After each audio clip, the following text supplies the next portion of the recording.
मैं उसी के हमरा सुल्तान शाह के कमरे से बाहर निकला।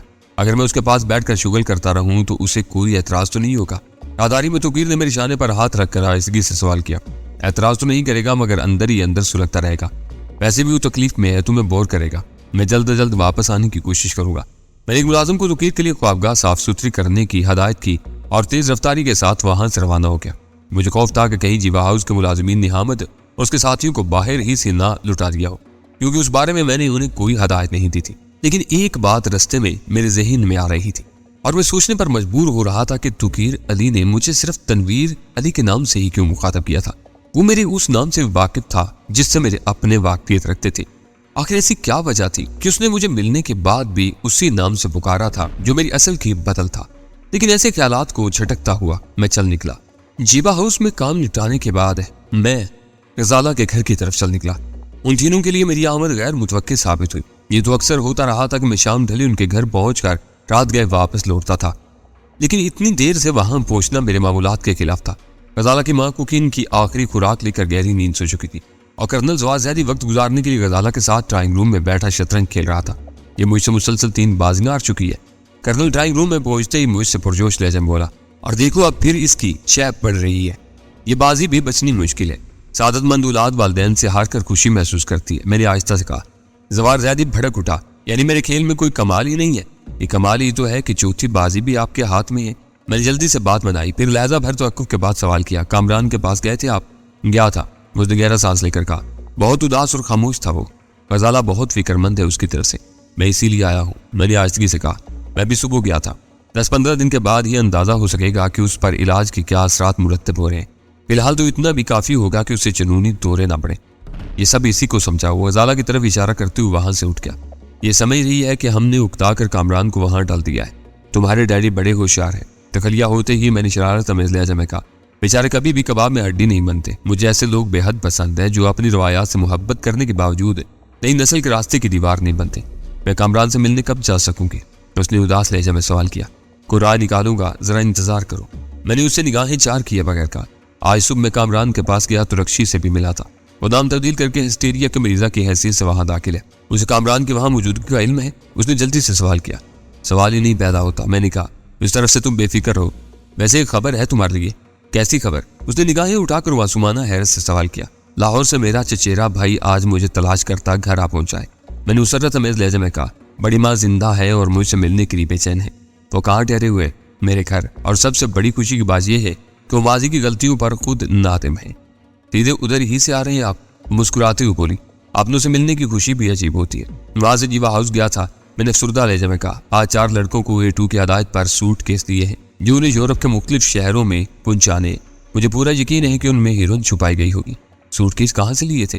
वो A2 ने माल के साथ ही बेचे थे। उनमें पुराने कपड़े भरे हुए थे जो तलफ कर दिए गए। आपके भाई को आपके घर का इल्म कैसे हो गया? थोड़े से तवक्कुफ के बाद गजाला ने सवाल किया। लाहौर में एक पुराने मुहल्लेदार से मेरी आमद का इल्म हुआ था। यहाँ आकर टेलीफोन डायरेक्टरी से पता तलाश कर लिया। 2 चचेरे भाई थे ना आपके। यहाँ कौन आया है? तस्वीर अली बड़े भाई का नाम है। उनसे छोटा भाई तौकीर अली यहाँ आया है। कितना अजीब इत्तेफाक है कि अब तीनों ही के नामों का मुखफ़फ़ TA है और लाहौर में एशियन सिंडिकेट लिमिटेड के सरबराह का नाम भी TA मलिक बताया गया था। वो पुरख्याल लहजे में बोली और मैं चौंक पड़ा। अभी तक उस पहलू पर मैंने गौर ही नहीं किया था कि कहीं आने वाला मेरा चचेरा भाई के रूप में A2 का फरस्तादा कोई मुखबर ना हो। नामों के मुखफ़फ़ की यकसानियत मेरे लिए कतई गैर अहम थी, लेकिन गजाला के उठाए हुए नुक्ते ने मेरे जहन में कुछ नए दरीचे खोल दिए थे। मैंने अरसा दराज पहले अपने चचेरे भाइयों को देखा था। ये कैसे मुमकिन था कि मैं उनकी शक्लें याद रख सकता? लेकिन आज जब अपने घर के बरामदे में नौवार से पहली मुलाकात पर मैंने महज कयास से काम लिया था, नौवार ने खून के रिश्ते का हवाला दिया और मैंने ये समझ लिया कि वो मेरा चचेरा भाई है। हो सकता है कि A2 को किसी तरह मेरे खानदानी हालात की भनक मिल गई हो और उसने मेरे बारे में तहकीकात के लिए उन मालूमात का सहारा लेने का फैसला कर लिया हो। अगर ऐसा ही था तो नौवार तौकीर अली बनकर मेरे घर में पनाह लेने में कामयाब हो चुका था। उसने मुझे यह भी जता दिया था कि वो मेरे लाहौर के सफर से बाखबर था, जबकि मैंने A2 को अपनी गैर हाजिरी के हकीकी जवाब से बेखबर रखते हुए ये बताया था कि उस अरसे में मैं कासिम की निगरानी में मसरूफ रहा था। मैंने अपने ज़हन पर खासा जोर दिया, लेकिन दोनों चचेरे भाइयों में से किसी की कोई ऐसी शनाख्ती अलामत याद न कर सका जिसकी बिना पर मैं उन्हें पहचानने में कामयाब हो पाता। ये इत्तेफाक अजीब जरूर है लेकिन इतना अहम भी नहीं।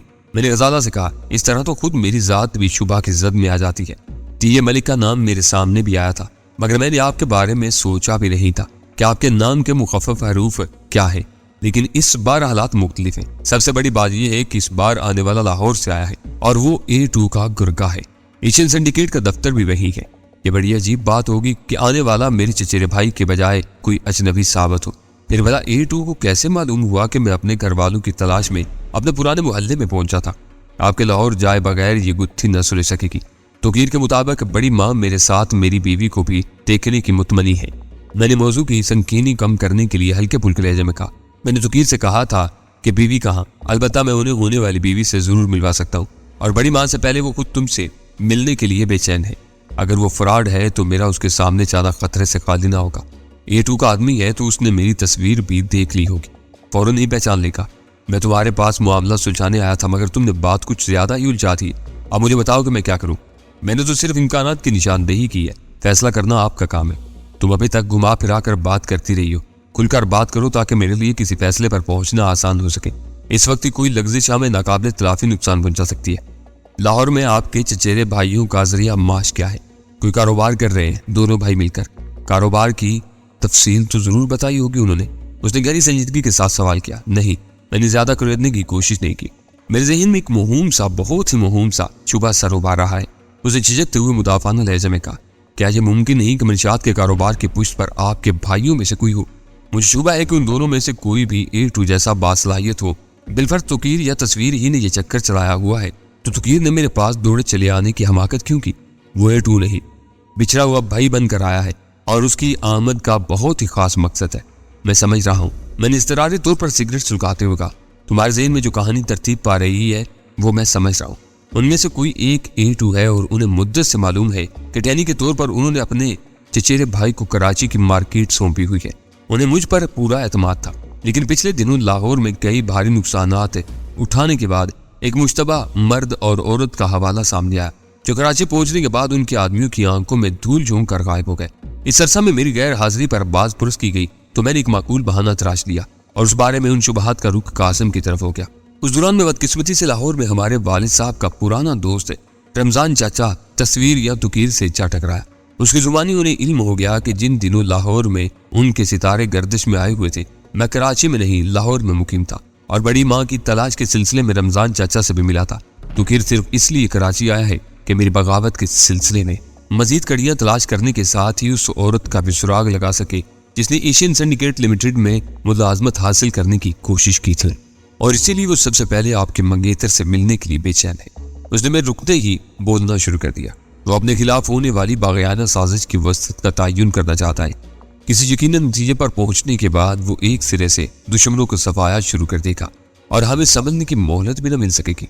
लेकिन इस कहानी की बुनियाद उसी एक मफरूजे पर है कि A2 के पर्दे में तस्वीर या तोकीर में से कोई है। ऐसा है तो फिर तोकीर को बड़ी माँ का जिक्र दरमियान में लाने की क्या जरूरत थी? वो दुश्मन नहीं दोस्त बनकर आया है। आपकी जज्बाती कमजोरी से खेलकर अपना काम निकालना चाहता है। बड़ी माँ के नाम पर आप मुझे लाजमन सामने ले आएंगे। मुझे पहचानते ही वो अपनी हिकमत अमली को आखिरी शक्ल दे डालेगा और शायद आपको मोहलत दिए बगैर किसी नाकाबिले बयान दुश्वारी में डाल देगा। उसे आजमाना मेरे लिए ज्यादा दुश्वार नहीं होगा। तुम्हारे बारे में उसे उम्मीदें दिलाकर मैं वक्त ले लूंगा। तुम्हारे सामने आए बगैर वो खुलकर सामने नहीं आएगा। मुझे तो ये सोच कर ही हौल आने लगी है कि आपने अपने एक बदतरीन दुश्मन को अपनी छत के नीचे पनाह दी हुई है। अगर मेरे अंदाजे दुरुस्त हैं तो आपके भाई आज भी आपके अजली दुश्मन हैं। वो अभी तक इस बात को फरामोश नहीं कर सके हैं कि आपकी वजह से उन्हें अपना गांव छोड़ना पड़ा और लाहौर आकर आबाद होना पड़ा। अगर मेरा वहां से निकलना एक जुर्म ही था तो सबसे बड़े मुजरिम मेरे वालिद साहब ही ठहरते हैं। उन्होंने अपने हकीकी वसाइल पर कनात करने के बजाय चौधरियों के लिए काम करना शुरू कर दिया था, और सबसे बड़ी गलती उनसे ये हुई कि वो चौधरियों के वफादार थे। उनका कत्ल होना ही सबसे बड़ा उनका जुर्म बन गया था, और मुझे नहीं लगता कि मेरे वालिद के कत्ल होने के बाद मेरे गांव छोड़ने की वजह से उन्हें भी गांव वालों ने निकाल दिया था। वो अपनी मर्जी से निकले थे। अगर उनके दिल में कोई ऐसी बात या ऐसी रंजिश है तो वो उन्हें दूर करनी चाहिए थी। ये नहीं करना चाहिए था कि वो मेरे दुश्मन हो जाते। काश तुम्हारे सारे क्या साथ गलत हो, मैंने तलख मुस्कुराहट के साथ कहा। दुरुस्त निकले तो रिज़्क़े हलाल का फलसफा अटल साबित हो जाएगा। मेरी खुद यही आरजू है कि काश मैं गलत सोच रही हूँ। वो जल्दी से बोली, लेकिन आपकी आखिरी बात मेरी समझ में नहीं आ सकी। हमारा घराना मुद्दतों रिश्वत की आमदनी पर। वो जल्दी से बोली, लेकिन आपकी आखिरी बात मेरी समझ में नहीं आ सकी।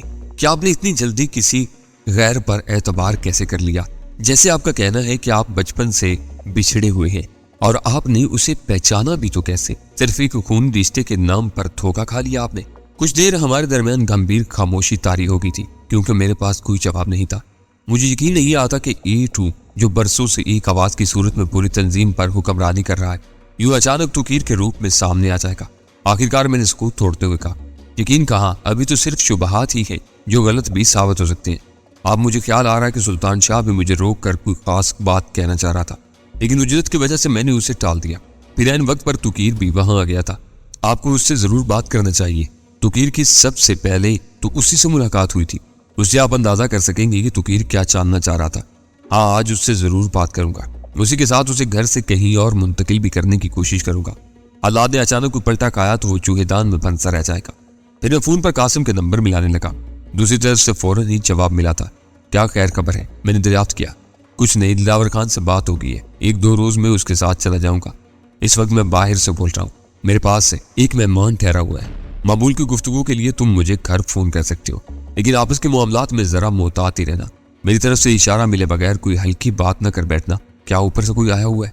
उसने बेसाख्ता लहजे में सवाल किया था। अरे नहीं, मेरा भाई दूसरे शहर से आया हुआ है। सिर्फ इसीलिए एहतियात का मशवरा दिया है कि कहीं वो दूसरी लाइन पर हमारी गुफ्तगू न सुन ले। मैं घर वालों में नेक नाम ही रहना चाहता हूँ, तुम बेफिक्र रहो। उसका जवाब सुनकर मैंने सिलसिला मुनक़ते कर दिया। यह आपने बहुत अच्छा किया, फजाला तहसीन अमेज लहजे में बोली। अगर तुकीर का तंजीम से जरा भी ताल्लुक है तो मुझे बहुत मोहतात रहना होगा। जब वो MT-300 जैसे नाजुक मवासलाती आलात तक रसाई रख सकता है, तो इलेक्ट्रॉनिक्स के छोटे मोटे शोबे इख्तियार करके गुफ्तगू सुनना या रिकॉर्ड करना उसके लिए बाएं हाथ का खेल होगा। सुबह मैं आपकी कॉल का इंतजार करूंगी। मुझे रवानगी पर आमादा पाकर उसने कहा, और उसी लम्हे कर्नल जवार जैदी कहीं से मुझे आवाज देता हुआ वहां आ मौजूद हुआ। रास्ते में मेरा ज़हन उसी गुत्थी में उलझा रहा। मैं अपने दोनों भाइयों की सलाहियतों से इतना मरऊब नहीं था कि उन्हें किसी मुनज़्ज़म मनसूबाबंदी का अहल समझ लेता, लेकिन गजाला की बातें भी बेवजह नहीं थी। मैं घर पहुंचा तो तुकीर ड्रिंक्स ट्राली समेत ड्राइंग रूम से ख्वाबगाह में मुंतकिल हो चुका था। उसने ख्वाबगाह में आराम कुर्सी से उठे बगैर मेरा इस्तकबाल किया। उसकी स्याह उकाबी आंखों में गहरे खुमार के डोरे तैर रहे थे और तपाई पर तिलाई रंग स्याल का भरा हुआ गिलास मौजूद था। वो मेरे चले जाने के बाद से मुसलसल ही पीता रहा था, लेकिन हैरत की बात यह थी कि न उसकी जुबान पर लुकनत थी और न हवास में इंतजार। वो नहाए सुकून के साथ आराम कुर्सी पर बैठा फिजा में धुएं के मरगोले बखेर रहा था।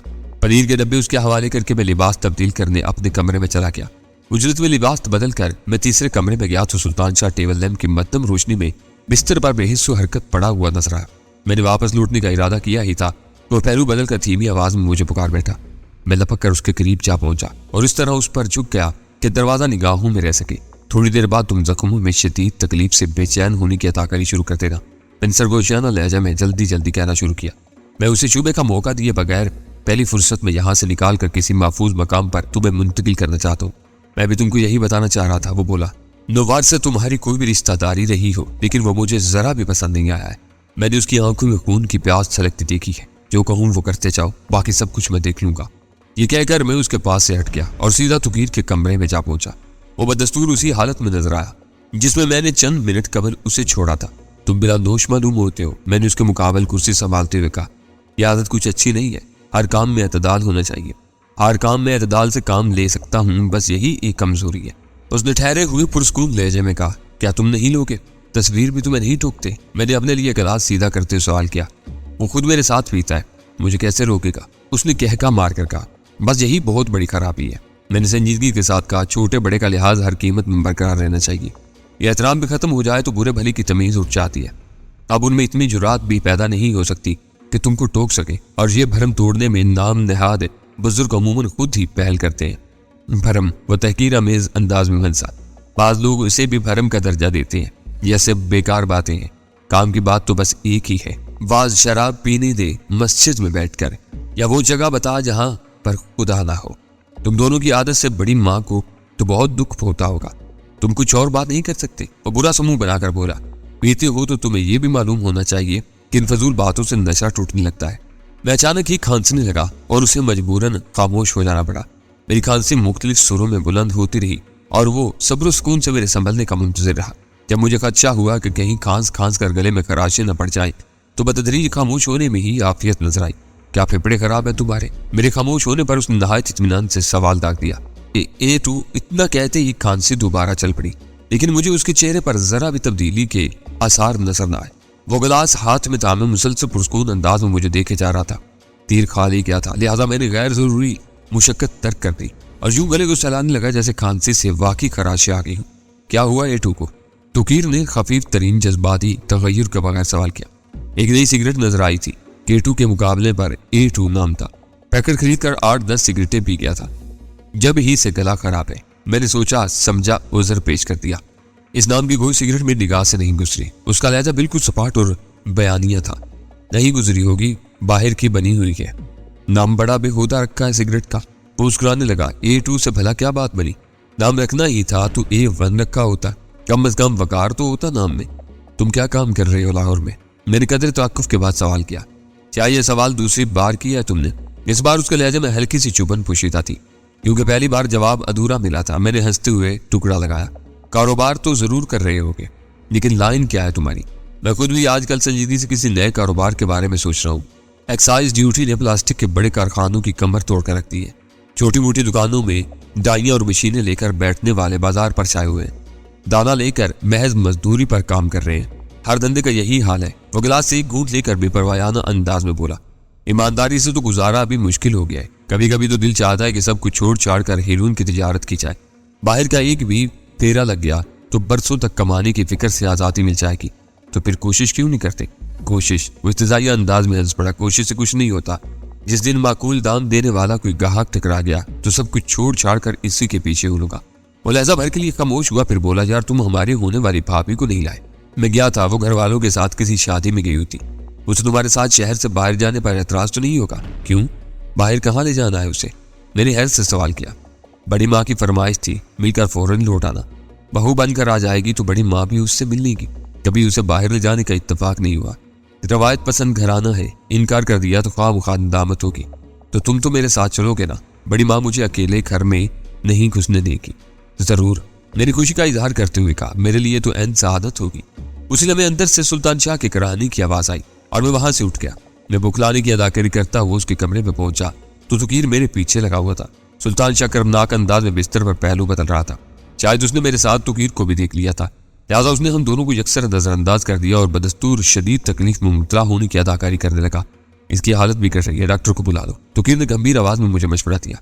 इसे अस्पताल मुंतकिल करना होगा। मैंने तशवीश ज़्यादा लहजे में कहा। डॉक्टर इसे दाखिल करने पर मुसर था, लेकिन ये जबरदस्ती मेरे साथ लौटाया। डॉक्टर ने यही कहा था कि चोटें वक्त गुजरने के बाद सताएंगी। तो खड़े क्या हो, अभी लिए चलते ही से। एक लम्हे के लिए मैं सटपटा कर रह गया। मैं नकलो हरकत से माजूर सुल्तान शाह को तुकीर की निगाहों से दूर निकाल ले जाना चाहता था और उस मरहले पर मेरे सर पर मुसल्लत हुआ जा रहा था, लेकिन मैंने फौरन ही संभाला ले लिया। तुम फिक्र न करो, बिला वजह सारा लुत्फ गारत हो जाएगा। मैं इसे छोड़कर अभी वापस आता हूँ। थोड़ी सी बहस के बाद मैं उसे रोकने में कामयाब हो गया और सुल्तान शाह को उसी की मदद से अपनी कार की अगवी नशिस्त पर मुंतकिल कर दिया। मैं लिबास तब्दील करके बाउजलत घर से रवाना हुआ तो भरा हुआ पिस्तौल मेरे पास मौजूद था। गाड़ी थोड़ी दूर निकलते ही सुल्तान शाह सीधा होकर बैठ गया। तुम्हें इस शख्स से होशियार रहना होगा। तुम्हारी गैर मौजूदगी में सारा जोर तुम्हारी लाहौर की मुसरूफियात पर बता रहा था। मुझे गुलवाने की कोशिश की थी कि मैं भी तुम्हारे साथ लाहौर गया था, मगर मैंने साफ इनकार कर दिया। गजाला के बारे में तो कुछ नहीं पूछा था इसने? नहीं। अरे अरे, इस गली में गाड़ी कहाँ मोड़ रहे हो? मेरे अचानक स्टीयरिंग काटने पर वो बुरी तरह बुखला गया। उधर रास्ता बहुत तंग है। देखते रहो, मुझे सब मालूम है। मैंने एकनुमा आईने से निगाहें हटाए बगैर कहा। हमारे निकलते ही थोड़े फासले से एक कार हमारे पीछे लगी थी। मुझे शुबा है कि हमारा ताक्कुब किया जा रहा है।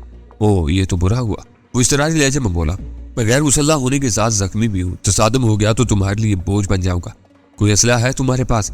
असलिया भी है, परेशान होने की कोई जरूरत भी नहीं है। अपने उसान बाहर रखो। पिछली गाड़ी में सिर्फ एक ही आदमी नजर आ रहा है। लोगों भी इधर ही मुड़ गई। उसकी रफ्तार खासी थी इसे। सुल्तान शाह ने शायद मुड़कर पीछे आने वाली कार का जायजा लिया था। वो गालबन ताक्कुब करने के बजाय टकराव के मोट में है। अपना पिस्तौल मुझे दे दो। मैंने बेचुचरा अपने भरा हुआ रिवाल्वर उसके सुपुर्द कर दिया, क्योंकि अकबी कार की रोशनी तेजी से करीब आती जा रही थी और मैं ड्राइविंग के साथ उसके खिलाफ कोई कार्रवाई करने से माजूर था। गली खत्म होती मेरी कार फिर कुशादा सड़क पर निकल आई। दूसरी कार बदस्तूर पीछे लगी हुई थी और दरमियानी फासला बतदरीज कम होता जा रहा था। पीछे आने वाली कार का इंजन खासा जानदार था, क्योंकि मैं एक्सीलेटर पर पाँव का दबाव बढ़ाने के बावजूद दरमियानी फासला बढ़ाने में कामयाब न हो सका, बल्कि लहजा बलहजा वो कार करीब होती जा रही थी। जब मैंने उस मजबूरी को महसूस कर लिया तो अपनी गाड़ी की रफ्तार भी कम कर दी। कि कहीं तेज रफ्तारी के बायस किसी हादसे से दो चार न हो जाऊं। ताकुब में आने वाली कार की रोशनियां आनन फानन में सर पर आ गई। उसे रास्ता दे दो, सुल्तान शाह पुरजोश लहजे में बोला। वो ओवरटेक करके हमारा रास्ता भला करने की फिक्र में है। जैसे ही बराबर में आएगा मैं उसे गोलियों पर रख लूंगा। वो जो कुछ सोच रहा था उस वक्त वही सबसे मुनासिब था। मेरे लिए कोई इंतखाब बाकी नहीं रहा था। अगर मैं उसे आगे निकलने से रोकने की कोशिश करता तो वो नहायत आसानी से फायर करके अकबी टायरों को नाकारा करके मुझे कार रोकने पर मजबूर कर सकता था। मैंने अपनी कार बाएं तरफ दबा ली। पिछली कार की रोशनियों का रुख कदरे तब्दील हुआ और जो ही वो रात से मेरे कार के बराबर में आई, मुख्तसर से वक्फे से मेरे कान के पीछे दो होलनाक बारूदी धमाके हुए। बराबर वाली कार की खिड़कियों के शीशे के टुकड़े उड़ गए। उसमें से दबी दबी सी एक चीख भी गूंजी, लेकिन उस कार की रफ्तार कम होने के बजाय यक बयक तेज हो गई। उस असना में मैं ये यकीन कर चुका था कि उस कार में एक ही आदमी मौजूद था। मेरी गाड़ी को ओवरटेक करने के बाद ताकुब करने वाली कार मेरे हेडलैम्प की जद में आई तो मैं चौंक पड़ा। कासिम की सुर्ख करोला को मैं उसके नंबरों समेत अच्छी तरह पहचानता था। मेरा ज़हन उलझ गया। कासिम को मेरे ताकुब की क्या जरूरत पेश आ गई थी? क्या मुआहदे की इब्तिदा में ही उसकी नीयत में फतूर आ गया था? उस वक्त सूरत हाल बिल्कुल ही बदल चुकी थी। कासिम की कार आगे दौड़ रही थी और हम उसका ताकुब कर रहे थे। नतीजा ये था कि फायरिंग के शोर पर किसी ने भी हमारा पीछा करके अपनी जान खतरे में डालने की हमाकत नहीं की थी, बल्कि जो इक्का दुक्का गाड़ियां उस समत में आ रही थी वो भी शायद जैली गाड़ियों में जा घुसी थी और रकबनुमा आईने में सड़क दूर तक साफ नजर आ रही थी। कासिम की करोला के इंजन की कारकर्दगी का मुझे खूब अंदाजा था, क्योंकि एक बार वो कार मेरे तसर्रुफ में भी रह चुकी थी, लेकिन आगे निकलने के बाद उसकी रफ्तार खासी कम थी। ताकुब करने वाला फरार होना चाहता तो उसके लिए रास्ता खुला था। फिर आकर उस आंख मचोली का क्या मतलब था? वो फिर उलझने पर अमाता है। सुल्तान शाह की तशवीश सदा आवाज मेरे कानों से टकराई। ये कासिम की कार है। मैंने उसे आगाह किया। ओह, तो वो बदमाश अभी से शरारत पर उतर आया है। मुझे तो पहले ही उसकी सूरत पर ताव आता रहा है। वो आगे जा रहा है तो तुम अपना रास्ता क्यों नहीं बदल लेते? मुझे कोई बात खटक रही है। रफ्तार कम करो। रफ्तार कम रख कर वो मुझे अपने ताकुब में उकसा रहा है। मैं देखूंगा कि वो आखिर चाहता क्या है।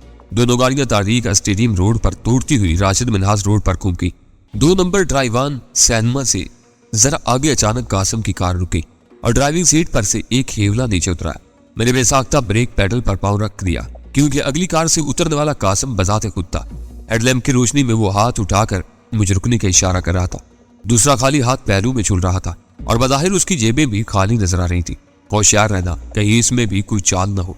मुझे कार रोकने पर आमादा पाकर सुल्तान शाह ने वार्निंग दी, तुम तैयार रहो। वह जरा भी चालाकी दिखाने की कोशिश करे तो बेदरीब गोली मार देना। मैंने सफाकाना लहजे में कहा। मेरी कार रुकते ही कासिम तीर की तरह बराबर वाली खिड़की पर आया था और उड़ाते हुए बोला था, तुमने मेरा शाना उधेड़ कर रख दिया है। यही मेरी हमदर्दी का बदला था। उसका बायां शाना वाकई लहूलुहान था, क्योंकि गहरे रंग की कमीज उस मकाम पर खून में लथड़ी हुई थी।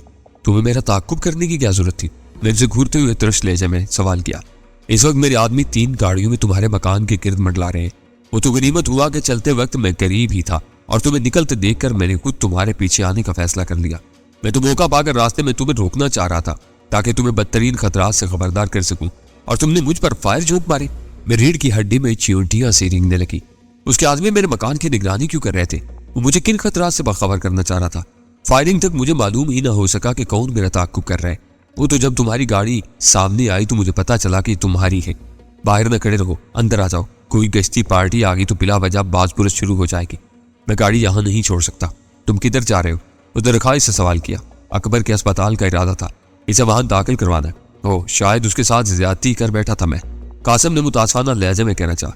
बकवास मत करो। सुल्तान शाह उसकी बात काट कर किसी खटके कुत्ते की तरह घुराया। मुझे तुम्हारी किसी हमदर्दी की जरूरत नहीं। तुम्हें चाहे ये सुनकर ज्यादा खुशी ना हो कि तुम्हारे ऊपर लाइल्मी में गोलियां मैंने ही बरसाई थी। चलो, हिसाब बराबर हो गया। कासिम ने खिलाफ तो को नरम लहजे में कहा। फिर मुझसे मुखातिब हो गया, तुम चलो, मैं भी वहीं पहुंचता हूँ। अकबर मेरा शनासा है, वहां मेरे जख्म की ड्रेसिंग किसी उलझन के बगैर हो जाएगी। वो अपनी कार में जा बैठा और मैं आगे रवाना हो गया। मैं अंदाजा लगा चुका था कि अकबर बहुत हरीस इंसान था।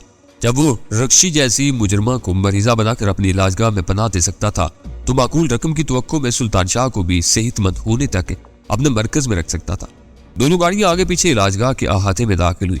मैं सुल्तान शाह को गाड़ी में छोड़कर कासिम के साथ अंदर गया और चंद मिनट में सुल्तान शाह के लिए एक कमरा मिल गया, क्योंकि उस मरकज के निचले अमले के लोग भी अकबर और कासिम के मरासिम से वाकिफ थे। हम सुल्तान शाह को लेकर कमरे में पहुंचे तो एक डॉक्टर, 2 नर्सों और ड्रेसिंग ट्राली समेत वहां कासिम का मुंतजिर था। उसने फौरन कासिम की कमीज उतरवा कर उसके जख्म की सफाई शुरू कर दी। मैं मौका पाकर वहां से निकला और रक्शी के दरवाजे पर जा पहुंचा। पहली दस्तक के जवाब में उसने दरवाजा खोल दिया और मुझे देखकर हैरत से पलके झपकाने लगी। खुदा खैर करे, एक दिन में दूसरी बार कैसे नजर आ रही? यहाँ आंखें सेकने के लिए आया हूँ। मैंने मुस्कुराते हुए कहा, सुना है कि हिस्टीरिया के दौरे में मरीज लिबास भी तारदार कर देता है। तुम्हारे दौरे के औकात क्या है आजकल? कासम उसे पसंद नहीं करेगा कि तुम हद से तजावुज करने लगो। वो शौक लहजे में बोली, मुश्किल यही है कि तुम्हारे मामले में आज तक हद का तयन नहीं हो सका। ऐसे कासम भी इस वक्त इसी छत के नीचे मौजूद है, चाहो तो उसे भी यहाँ बुला लो। कासम कहाँ है वो? उसने हैरत से सवाल किया। एक कमरे में बड़ा मरहम पट्टी करवा रहा है, उसे गोली का जख्म आया है। मैंने सपाट लहजे में कहा और वो बेचैन होकर अपने कमरे से रातारी में निकल आई। क्या हुआ? किसने गोली मारी उसे? उसने मेरा बाजू थाम कर घबराए हुए लहजे में सवाल किया। बदकिस्मती और गलतफहमी की बुना पर मेरे ही आदमी का निशाना बन गया। मैंने उसके हमरा निचले फ्लोर पर जाते हुए कहा, सितारे अच्छे थे कि शाने पर सती सा जख्म आया है, वरना गोली खोपड़ी में भी उतर सकती थी। उसका किरदार जैसा भी रहा हो, मगर वो कासम के लिए अपने दिल में मोहब्बत रखती थी। जब तक उसने कासम को अपनी आंखों से न देख लिया, उसकी बेकरारी काबिल दी थी। और यही वो मकाम था जहां मशरकी औरत की शनाख्त अलग हो जाती है। ड्रेसिंग के बाद जब अमले के अराकीन चले गए तो रक्षी कासम के शाने को सलाते हुए बिस्तर पर दराज सुल्तान शाह को घूरने लगी और वो बुखलाकर छत की तरफ तकने लगा।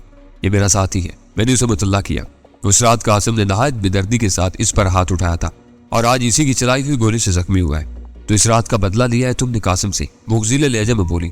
जो कुछ हुआ गलतफहमी में हुआ है, मैं इसके पीछे था, ये लोग मुझे ना पहचान सके। आज रात हालात ने एक बिल्कुल नई करवट ली है।